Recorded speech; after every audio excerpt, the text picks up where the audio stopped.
नमस्कार दोस्तों, स्वागत है आप सभी का एक बार फिर से। जी हां दोस्तों, पूरे दिन की कई महत्वपूर्ण और बड़ी खबरें निकलकर सामने आ रही है। जानेंगे सभी खबरों को विस्तार से। तो दोस्तों, खबरों में आगे बढ़ने से पहले वीडियो को एक प्यार भरा लाइक जरूर कर दें और ताजा खबरों को जानने के लिए चैनल को सब्सक्राइब भी जरूर कर लें। तो देखते हैं पहली बड़ी खबर क्या निकल कर आ रही है।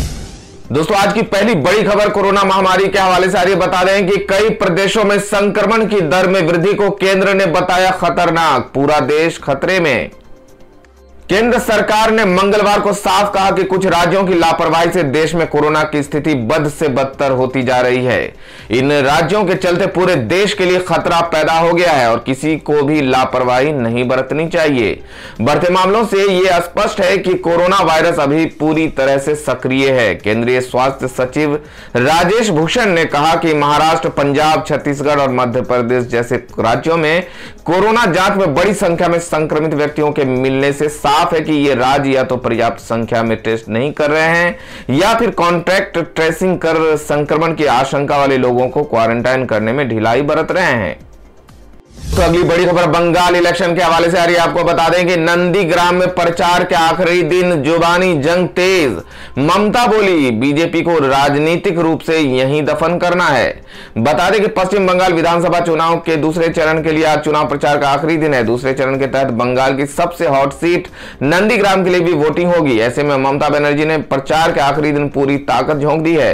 ममता बनर्जी ने चुनाव प्रचार के आखिरी दिन नंदीग्राम के सोनाचूरा में प्रचार किया। इस दौरान ममता बनर्जी ने बीजेपी पर जमकर हमला बोला। उन्होंने कहा कि बीजेपी को बंगाल के अंदर राजनीतिक रूप से दफन करना है और नंदीग्राम से बाहर करना है। बता दें कि ममता बनर्जी ने आगे कहा कि मैंने अगर नंदीग्राम में आने का फैसला किया है तो मैं नंदीग्राम को कभी नहीं छोड़ूंगी। नंदीग्राम मेरा घर है। मैं चाहती तो कहीं और से भी चुनाव लड़ सकती थी, लेकिन इस जगह की माताओं और बहनों को सम्मान देने के लिए मैंने नंदीग्राम को चुना। ममता बनर्जी ने आगे कहा कि नंदीग्राम आंदोलन को मैं सलाम करती हूं और यही वजह है कि मैंने सिंगूर को छोड़कर इस सीट को चुना। रोड शो के दौरान ममता बनर्जी ने कहा कि कल नंदीग्राम में मतदान होगा। वोटिंग के दौरान बहुत शांति से अपना वोट डालें। वोट डालने से पहले ध्यान रखें कि कूल कूल तृणमूल, ठंडा ठंडा कूल कूल, वोट पड़े जोड़ा फूल। आपको बता दें कि नंदीग्राम में आज चुनाव प्रचार का आखिरी दिन है। बुधवार को नंदीग्राम समेत 30 विधानसभा चुनाव सीटों के लिए दूसरी चरण की वोटिंग होगी। नंदीग्राम सीट पर एक तरफ ममता बनर्जी चुनाव प्रचार कर रही हैं, तो वहीं दूसरी तरफ शुवेंदु अधिकारी की तरफ से गृह मंत्री अमित शाह चुनावी मैदान में है। अमित शाह का भी नंदीग्राम में रोड शो होना है। अमित शाह के अलावा नंदीग्राम में पेट्रोलियम मंत्री धर्मेंद्र प्रधान भी कई दिनों से रुके हुए हैं। तो अगली बड़ी खबर निकल के आ रही है। एजाज खान को मुंबई एयरपोर्ट पर लिया गया हिरासत में, ड्रग्स केस में हुई कार्यवाही।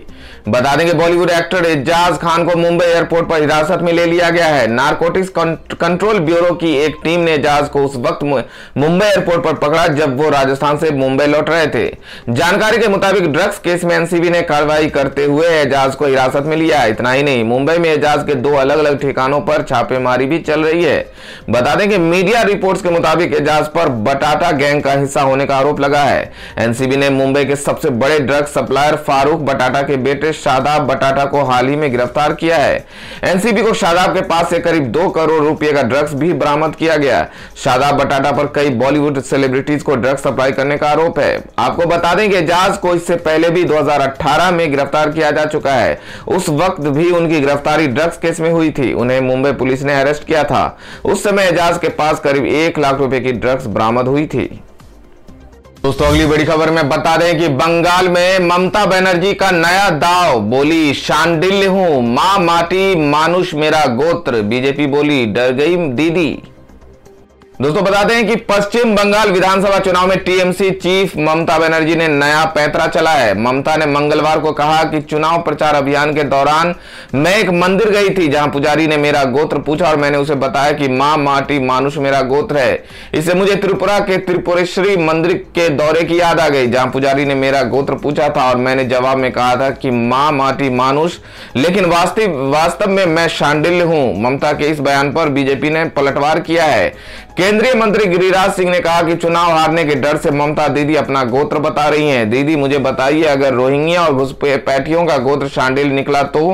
बीजेपी नेता ने कहा कि बंगाल की मुख्यमंत्री डर गई हैं, इसीलिए शुवेंदु अधिकारी और अन्य बीजेपी कार्यकर्ताओं पर गोत्र के बहाने हमले करवाती रहती हैं। इससे पहले ममता बनर्जी ने मंगलवार को कहा कि उन्होंने वास्तव में प्रलय पाल को फोन किया था क्योंकि उन्हें जानकारी मिली थी कि वो उनसे बात करना चाहते हैं। बताया जाता है कि इस ऑडियो क्लिप में कथित रूप से मुख्यमंत्री ममता बनर्जी नंदीग्राम से एक भाजपा नेता को उन्हें इस सीट से जीतने में मदद करने के लिए मनाती सुनी गई थी। विधानसभा चुनाव के दूसरे चरण के लिए प्रचार समाप्त होने से कुछ समय पहले नंदीग्राम के टेंगुआ में एक चुनावी सभा को संबोधित करते हुए बनर्जी ने कहा कि एक उम्मीदवार के रूप में उन्हें एक मतदाता से संपर्क करने का पूरा अधिकार है।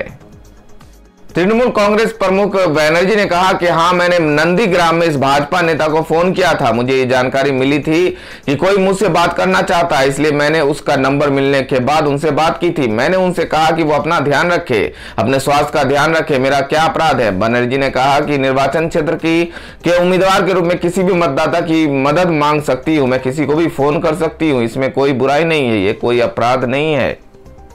दोस्तों, खबरों में आगे बढ़ने से पहले जान लेते हैं आज के माइंड क्विज के सवाल को। आज का सवाल आपको बताना है कि अरुणाचल प्रदेश की राजधानी कहां है। सही उत्तर देकर आप जीत सकते हैं एक शानदार उपहार। तो बढ़ते हैं अगली बड़ी खबर की ओर।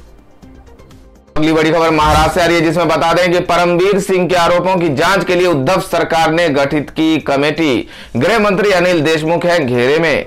बता दें कि महाराष्ट्र की उद्धव सरकार ने मुंबई पुलिस के पूर्व कमिश्नर परमवीर सिंह के आरोपों की जांच के लिए हाईकोर्ट के रिटायर्ड जज कैलाश चांदीवाल के नेतृत्व में कमेटी गठित की है। कमेटी को 6 महीने में रिपोर्ट देनी है। परमवीर सिंह ने 20 मार्च को राज्यपाल भगत सिंह कोश्यारी और मुख्यमंत्री उद्धव ठाकरे को चिट्ठी लिखी थी। इस चिट्ठी में उन्होंने कहा था कि महाराष्ट्र के गृह मंत्री अनिल देशमुख ने पुलिस अधिकारी सचिन वाजे को बार और रेस्तरां से 100 करोड़ रुपए एकत्र करने को कहा था।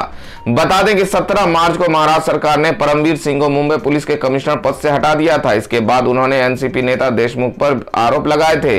इसी को आधार बनाकर महाराष्ट्र सरकार में शामिल एनसीपी परमवीर सिंह के आरोपों को झूठ बता रही है।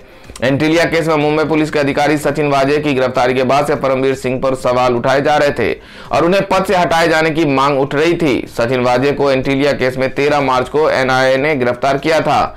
उद्योगपति मुकेश अंबानी के आवास एंटीलिया के पास 25 फरवरी को एक संदिग्ध कार मिली थी। इसमें जिलेटिन की 20 छड़ें बरामद हुई थी।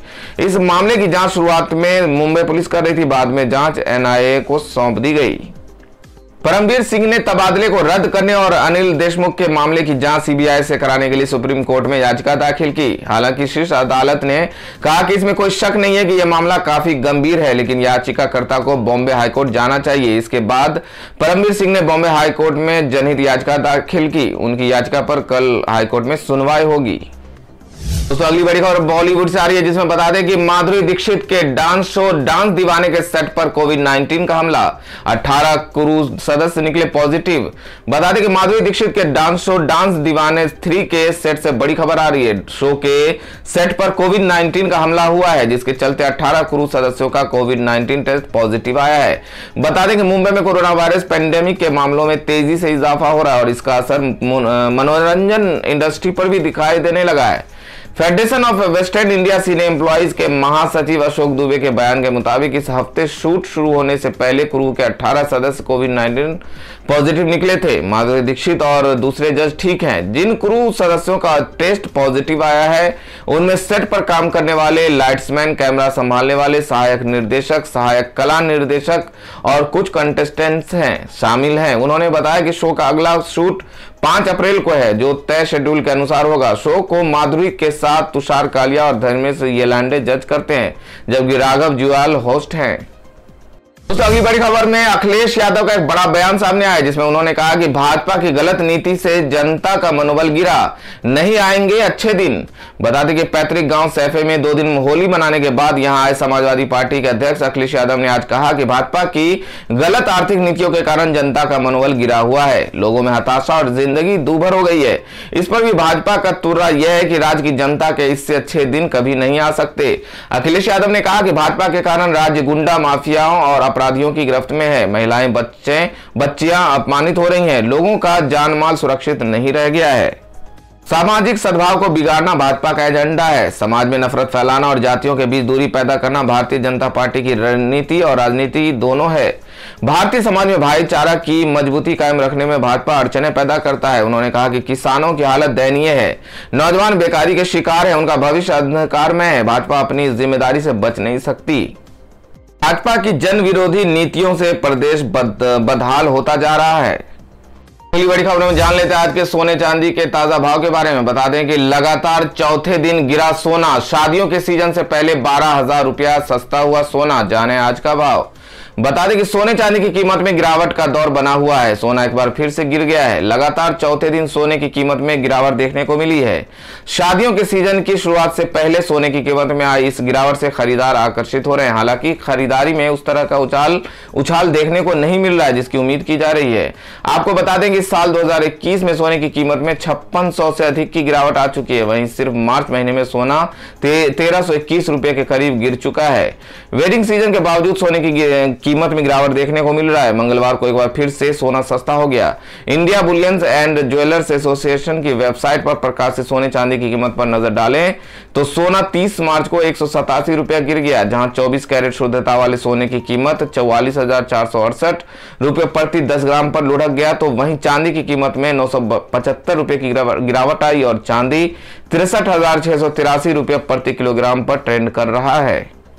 तो अगली बड़ी खबर में जान लेते हैं आज के मौसम समाचार को। तो बता दें कि देश के कई हिस्सों में लू के कारण येलो अलर्ट जारी। इन राज्यों में भारी बारिश की चेतावनी। देखें आज का मौसम विभाग का ताजा अपडेट्स। बता दें कि मौसम का रुख एक बार फिर बदल रहा है। कई राज्यों में तापमान में तेजी से वृद्धि हो रही है तो कहीं भारी बारिश, भूस्खलन, धूल भरी आंधी की चेतावनी जारी की गई है। दिल्ली समेत देश के कई राज्यों का मौसम अचानक बदल गया है। दिल्ली के आसमान में बादल छाने के साथ कुछ इलाकों में तेज हवा चल रही है। अचानक बदले मौसम से तापमान में गिरावट आने के साथ भीषण गर्मी से मामूली राहत मिली है। मौसम विभाग के अनुसार दिल्ली में अगले 48 घंटों तक ऐसा ही मौसम बना रहेगा। 40 किलोमीटर प्रति घंटा की रफ्तार से हवा चलेगी। मौसम विभाग के मुताबिक दिल्ली सहित गंगा के मैदानी क्षेत्रों में अगले 2-3 दिनों तक उत्तर पश्चिम दिशा से तेज धूल भरी हवा चलेंगी। दिन के तापमान में गिरावट के आसार हैं। भारतीय मौसम विज्ञान IMD ने चेतावनी दी है कि पूर्वोत्तर राज्यों असम, मेघालय, त्रिपुरा और मिजोरम में भारी बारिश हो सकती है। मौसम विभाग ने भविष्यवाणी की है कि 1 अप्रैल तक 40-50 किलोमीटर प्रति घंटे की रफ्तार से तेज हवा चलने के साथ भारी बारिश हो सकती है। इसके अलावा बादल गरजने के साथ ही आसमान में बिजली भी चमकेगी। IMD ने पूर्वानुमान लगाया है कि मौसम में इस बदलाव से दक्षिण असम, मेघालय, त्रिपुरा और मिजोरम में कुछ स्थानों पर निचले इलाकों में भूस्खलन और बाढ़ भी आ सकती है।